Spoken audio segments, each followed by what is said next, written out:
करोड़ों हिंदू मजदूर सड़क पर पैदल और भूखे प्यासे मर रहे हैं। कहाँ गए हिंदुओं के ठेकेदार? भगवाधारी भी इनकी मदद करने क्यों नहीं आ रहे? अब हिंदू खतरे में नहीं है क्या? अब हिंदू ही नहीं बल्कि हिंदू का परिवार, हिंदू के बच्चे, हिंदू की नौकरी, हिंदू की जान भी खतरे में है।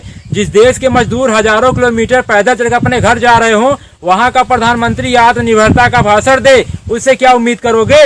आज समझ में आया हमारे पूर्वजों ने 70 साल तक बीजेपी को वोट क्यों नहीं दिया। क्योंकि वो जानते थे इनकी औकात देश चलाने की नहीं बल्कि हिंदू मुसलमान में दंगा कराने की है। मेरी बात याद रखना, हिंजड़ों से औलाद और बीजेपी से विकास की उम्मीद केवल आसाराम राम रहीम की गुफाओं में पैदा होने वाले अंधभक्त ही कर सकते हैं। तबाह होकर भी तबाही नहीं दिखती है, अंधभक्ति है जनाब, इसकी दवाई नहीं बिकती। धर्म को धंधे में मिला दिया जाए तो बड़ा फायदा है। किसान 50 रुपए लीटर गाय का दूध नहीं बेच पाता, रामदेव 90 रुपए लीटर गाय का मूत्र बेच लेता है। जिनको लगता है भाजपा समारोह की पार्टी है, सही है, क्योंकि सड़कों पर भूखे प्यासे रोते बिलखते मजदूर 90% दलित पिछड़े हैं। यही उनका मदद न मिल पाने का सबसे बड़ा कारण है।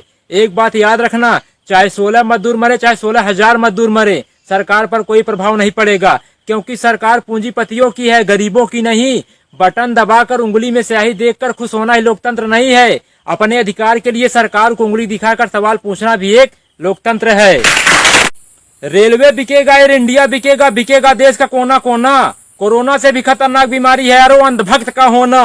हिंदुस्तान में धर्म के नाम पर खून सबका खोल जाता है। बात जब गरीब, किसान, बेरोजगार, मजदूर की होती है तो सबका खून पानी बन जाता है। विदेशों से जो उड़ कर आ रहे हैं उनके लिए स्वागत में पोस्टर बैनर लगाए जा रहे हैं, और जो साइकिल से पैदल चलकर आ रहे हैं उनके ऊपर डंडे बरसाए जा रहे हैं।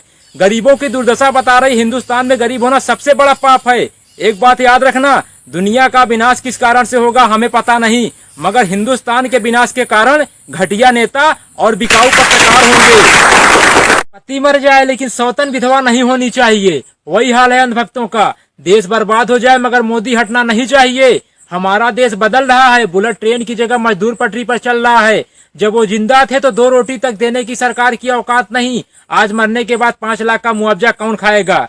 घर से निकले थे सपना पूरा करने के लिए, किसको पता था घर जाना भी सपना बन जाएगा। जब गरीब मजदूरों को पैदल सड़क हादसों में कुचल कर मरना ही है तो पीएम केयर फंड में मिला दान किस काम का? जो सरकार गरीब मजदूरों को घर तक पहुंचाने का ट्रेन का किराया तक ना दे सकी, वो 20 लाख करोड़ का पैकेज क्या देगी? एक बात याद रखना, बिखरेंगे जमी पर तो रमक छोड़ जाएंगे, बिखरेंगे जमी पर तो रमक छोड़ जाएंगे। गरीब है तो क्या हुआ, मरने के बाद भी गरीबी वाली महक छोड़ जाएंगे।